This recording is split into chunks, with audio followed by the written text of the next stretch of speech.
Welcome everybody, it's Taormino here, and today's a great day because I just finished the WWE Battleground pay-per-view. It was SmackDown's exclusive pay-per-view, and before we get into all the matches, I wanted to clarify some things. In the last couple videos that I've made in regards to these wrestling recaps, I've done more play-by-play and less analyzing. I want to make these more analyzing and less play-by-play because clearly you can just watch a pay-per-view, but you want to get the insight and knowledge as to why things are happening the way they are, what's the potential happenings of after the outcomes of the match, things like that. So I'm going to change up the format a little bit, so hopefully these videos aren't as long as the last ones have been. But let's go ahead and get into the very first match. It was for the Tag Team Championships. It was the Usos versus New Day. So the closing of this match. So by the way, spoilers, if you want to watch a pay-per-view and you don't want to be spoiled, then watch a pay-per-view first and then come back and watch this video. So the ending of the match here, Kofi Kingston went ahead after a grueling match. This match was actually really good. The last pay-per-view we had of these two teams going head together, there was a lot of botched moves. This one was really good. I really enjoyed these two teams with each other. Kofi tagged in Xavier Woods. Xavier Woods ran to the corner, hopped him on the top rope. Kofi ran under right below him and gave one of the Usos. I always get them confused. They look like they're twins, right? Gave him the Trouble in Paradise, knocked him out cold. Xavier Woods, not from the corner, but walked around to the side of the ropes and literally jumped almost clear all the way across the entire ring, landing an elbow drop, and scored the 1, 2, 3. So the New Day is now the new tag team champions. And historically, they're the first tag team to hold both the Raw tag team championships and the SmackDown tag team championships. Just like Alexa Bliss was with the women's championship, the New Day is now, they've wore both the Raw and now currently the SmackDown championships. Now, what can happen from here? Obviously, the Usos are going to enact their rematch clause. So we're going to expect that. You know, we may be able... so the next pay-per-view is going to be SummerSlam, right? We have to remember that it's going to be both Raw and SmackDown combined onto that card. So we're not going to see the entire card filled with SmackDown matches. We already have 4 championships on SmackDown. You have the Women's, you have the Tag Team Championships, you have the WWE Championship, and you have the United States Championship. Assuming that both cards have about 4 matches, so 8 matches total for a 3-hour show, you're looking at probably about 4 matches for SmackDown. So obviously they're probably going to be all championship matches. So expect the Usos to enact their rematch clause because they lost the championships. And it's probably going to be placed at SummerSlam. Because it'll be considered a rubber match at this point, both the Usos won the first round for the championship, and then the New Day got another championship opportunity, and they won. You're looking at a rubber match here. I would expect some sort of stipulation involved, possibly TLC. Let's hope. Next match is Shinsuke Nakamura versus Brian Corbin. This match ended abruptly, it seemed, as Nakamura started to have Corbin's number. Was going to give him an exploder suplex, and if I can remember, a back suplex, and Corbin just donkey kicked, just threw his leg back and hit Nakamura in the right between the legs, and Corbin went ahead and lost via DQ, and Nakamura went ahead and won via DQ. Now, it was probably one of the weaker matches on the card. The ending was a little lackluster, clearly because nobody won in a clean victory, which means nobody won without any type of dirty moves, any type of interference. That's what I mean by a clean victory, if you're unaware of what that means. Since nobody won with a clean victory on either side, you're to expect that feud to continue until somebody loses clean. So I would expect that feud to continue on through SummerSlam, but I would not expect that match between those two to be in SummerSlam, because I think it's going to be dedicated to the championship matches. But with that, Corbin doesn't lose much momentum because he's still the Money in the Bank briefcase holder. So he can literally get a number one contender shot at the championship at any time. So he really doesn't lose anything. His momentum is pretty much stagnant at the moment. So he can win and he can lose, but he's still got that briefcase. So in the eyes of the fans, he's not really losing much here. If anything, it looks like Nakamura lost momentum even with a DQ win because he didn't get a full solid win over Brian Corbin.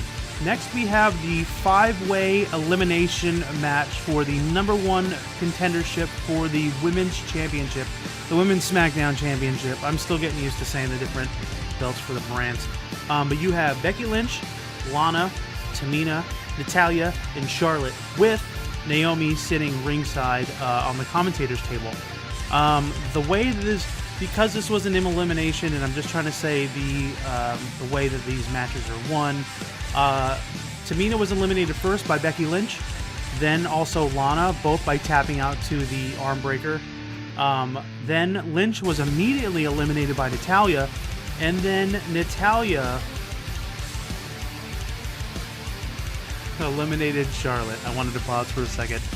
So Natalya is the winner of the number one contendership for the SmackDown Women's Championship. From what Naomi said on commentary, that they have never had a one-on-one match together. We all know that they've been on the Diva show together for a very long time, but this is apparently the first match that they're going to have one-on-one together.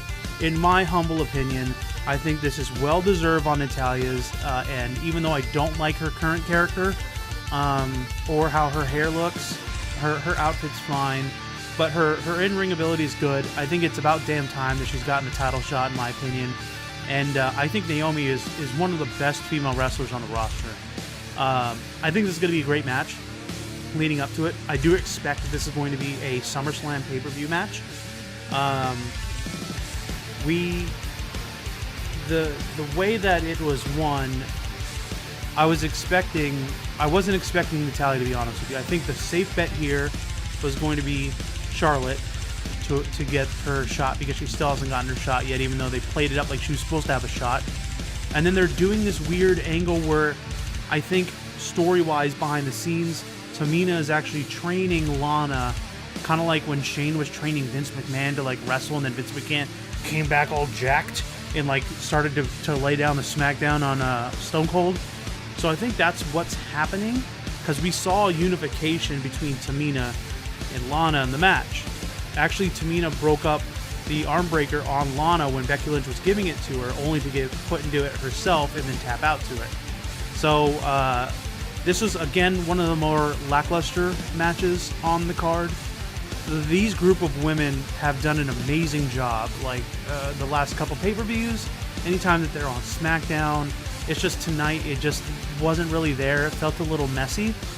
But I think coming in, they're going to have some good amount of time between, I think it's 4 weeks, until SummerSlam to build a feud up.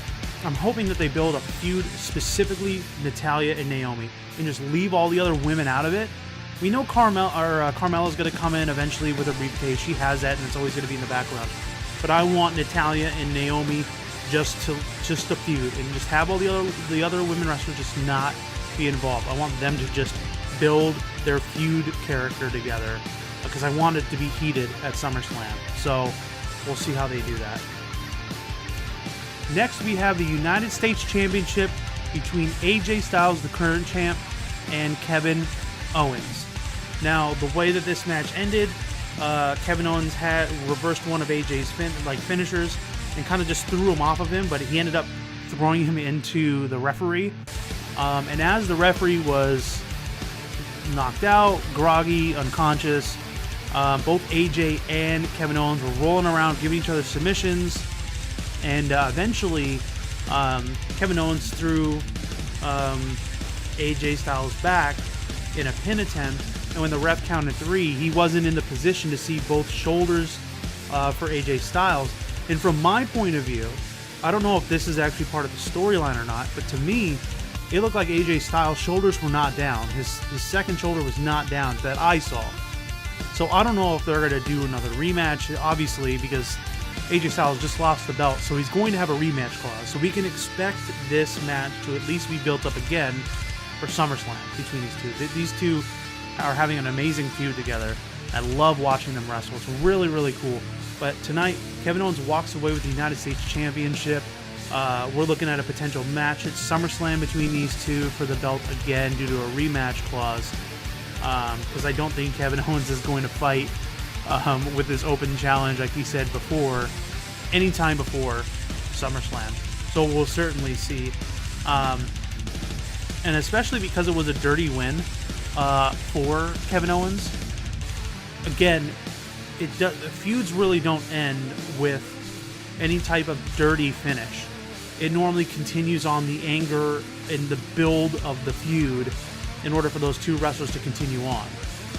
There are certain signifiers within matches when you watch the ring psychology to tell once it's a completion of a feud. Like, for example, Enzo and Cass, their feud's done. I have to still watch the last Raw. I missed it, but I don't know if they're in that. But I know after their pay-per-view match, it looked donezo to me. So at the end of that match, Kevin Owens walks away as a new United States champion. Next, we got ourselves a good old flag match between John Cena, America, and Rusev, my brother from another mother. Oh yeah, when I used to have long curly hair. There's actually a video. If you dig deep into my videos on this channel, there's a video where you can probably see me with long curly hair. I looked like Rusev back when I was more fit.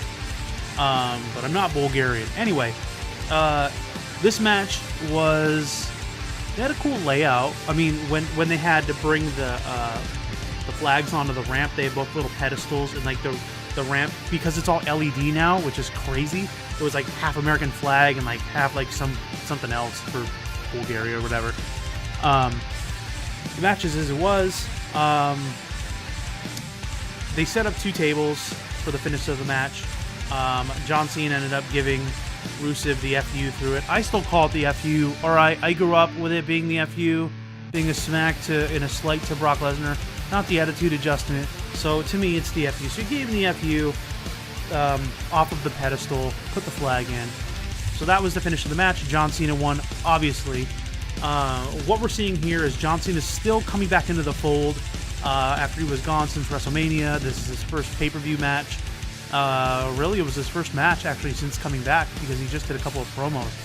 But what I'm thinking of, and this is actually a friend of mine, we were having a conversation back and forth during the pay-per-view, and this was his idea, and it actually played out this way, that John Cena is going to be built with this whole United States, right? Representing the United States, as he always usually has, being versus India versus Jinder Mahal. Now, that only makes sense if Jinder Mahal wins his match to retain his championship.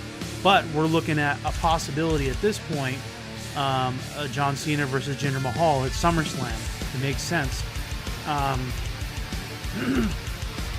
But yeah, so the momentum basically builds between John Cena up back into the crowd, as well as, hey, everybody remember John Cena, he's really about the United States, so let's not forget that. So that's another build, again, to be like, hey, remember, this is a part of his character, he salutes and he does stuff like that. So, John Cena is back, and now we can see him. Next, we have another, I'm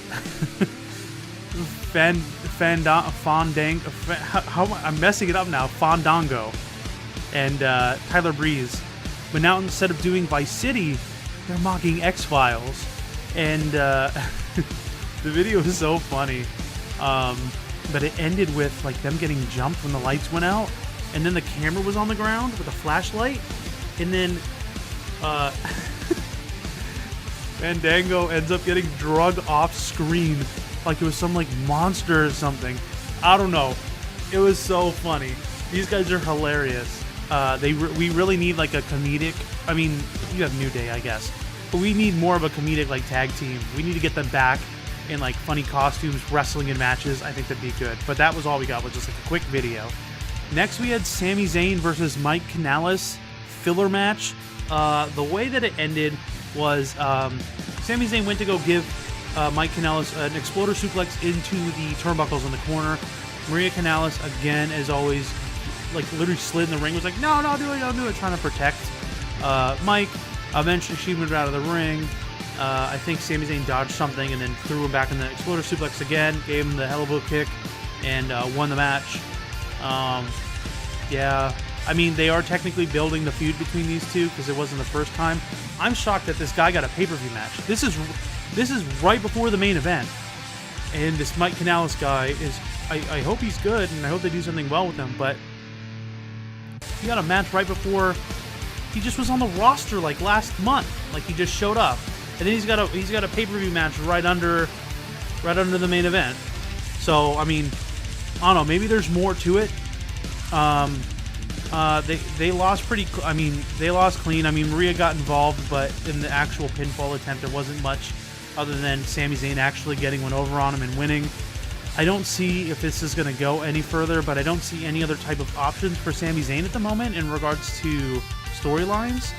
And Sami Zayn's a great wrestler, so I don't think they throw him by the wayside. So it's either that or they get him mixed back up with Brian Corbin or Kevin Owens, but I don't I think so because they have other feuds. So they might keep this feud going. And then the main event of the match was Jinder Mahal, the reigning, defending WWE SmackDown or WWE Champion, the modern-day Maharaja, versus good old Randy Orton. I mean, come on. Whatever. I'm going to save my personal stuff for the end, but the way that this match was concluded was the Singh brothers ended up coming out from under the ring as they were in the inner structure and got Jinder Mahal out before the door closed at the 60-second mark. Because if you haven't been paying attention, they can call for a door to be opened. It can only be open for for 60 seconds, and then the door has to close, and then it's padlocked. They have 4 of them from each side of the ring. The very last door, the Singh brothers came out, and then they pulled Jinder Mahal through. It closed, and he got latched on it. So Orton climbed over, and Orton was about to climb over the outer structure later on in the match, and all of a sudden Jinder Mahal's music hit again, and we already had the Singh brothers. One got knocked out off the edge through a table. He fell like 15 feet, and all of a sudden, the Great Khali shows up. That hunk of crap. He shows up. He climbs maybe halfway up the structure. Well, he shakes the structure. Randy Orton falls a little bit, and then he chokes him through the bars, like until Orton's face turned like purple.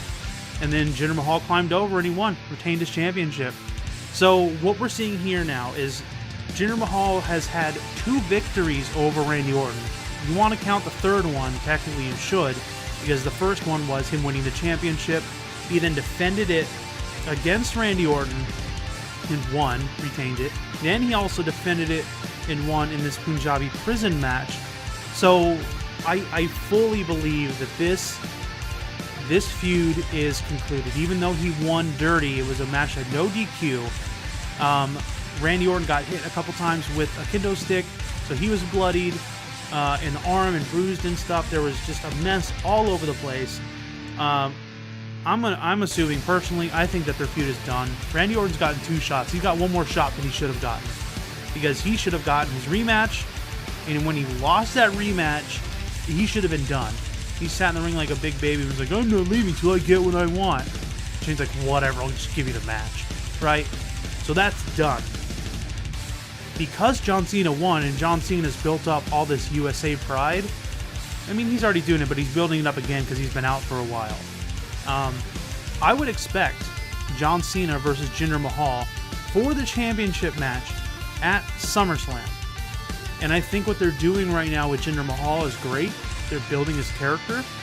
It's fine that he won dirty, because then all of a sudden the atmosphere will change when the Singh brothers get banned from ringside.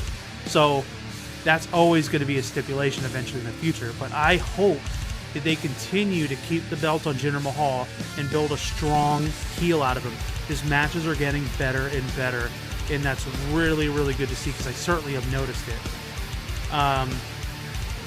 Yeah, and even though you had the Singh brothers and you had the Great Khali get in on this matchup, at this point, with 2 victories over over, well, technically 3 victories, three victories over Randy Orton, who is one of the top dogs on the roster.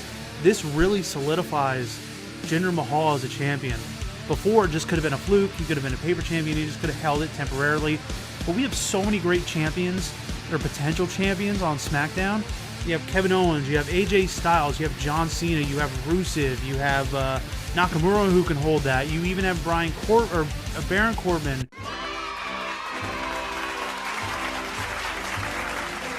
You have Sami Zayn. I mean, look at all these guys that can hold the belt. So they're not short of any championship material on that show. So that was the pay-per-view. I really liked it. If I had to give the pay-per-view a score, I would say a 3.5 out of 5. It was pretty good. There were some matches that were really good, like the Jinder Mahal match. It was better than I expected. But there were some matches that I expected more of, like the women's elimination match and Nakamura's match. I expected more from those matches, and they didn't meet them. That's my fault. But certainly I give it a 3.5 out of 5. Let me know in the comment section below what you guys think is going to happen with some of these title matches. What do you think the card's going to be at SummerSlam for the SmackDown side? I apologize for not doing the Raw pay-per-view a couple weeks ago. It was such a great pay-per-view. I should have did a video on it, but I wanted to take a break from YouTube for a little bit and just take care of my personal stuff. But it was a great pay-per-view. That last pay-per-view, that ambulance match, don't even get me started. But we're gonna go in and end it here. I hope you enjoyed the pay-per-view. I look forward to your comments below, and thank you so much for watching, and tune in next time.